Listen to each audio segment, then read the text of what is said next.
ইউনূসের সরকার, professor Yunus, তাই না? এমনিতে লোক খুব ভালো, নোবেল পুরস্কার পাইছে, পৃথিবীর মধ্যে সবচেয়ে ভালো মানুষ হিসেবে তার পরিচিতি আছে।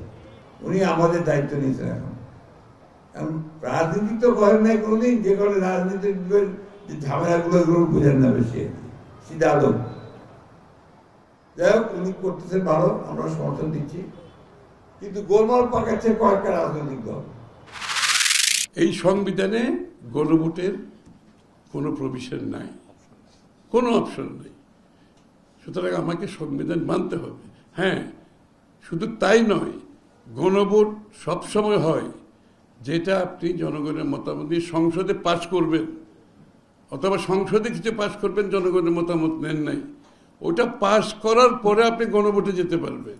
আগামী নির্বাচনের আগে যতটুকু ঐক্যমতে আমরা পৌঁছেছি তার বাইরে যাওয়ার কোনো সুযোগ নেই।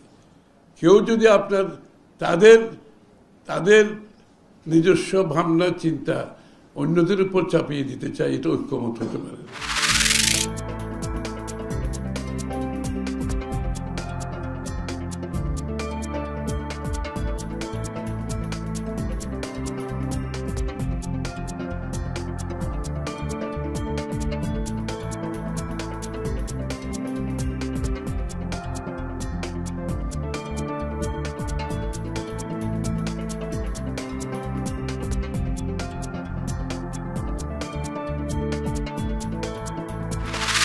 যেহেতু ঢাকা থেকে নির্বাচন করব এটা মোটামুটি নিশ্চিত, সেই জায়গা থেকে নিজের ভোটটাও ঢাকায় নিয়ে আসা, কারণ ভোটটা যাতে অপচয় না হয়। আমি যদিও ভোটার হয়েছে আগে, কিন্তু কোনো নির্বাচনে ভোট দিতে পারি নাই। এই নির্বাচনে যাতে ভোট দিতে পারি সেটা নিশ্চিত করলাম।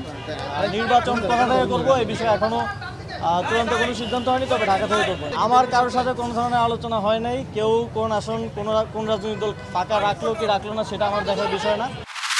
আপনার সাথে তো সমঝোতা জোটের দূরের কথা, বিএনপির মৃত্যু ঘণ্টা বেজে গেছে, এটা আমরা আগে বলেছি। তাদের মৃত্যু ঘণ্টা আরো জোরে বাজতেছে ইনশাআল্লাহ, এবং আওয়ামী লীগের পরিণতি বিএনপির পরিণতি হবে।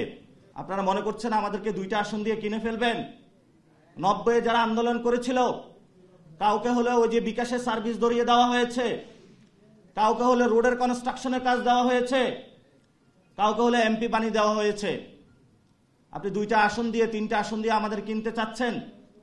এই স্বপ্ন বাংলাদেশে আমরা জীবিত থাকি বাস্তবায়িত হবে না।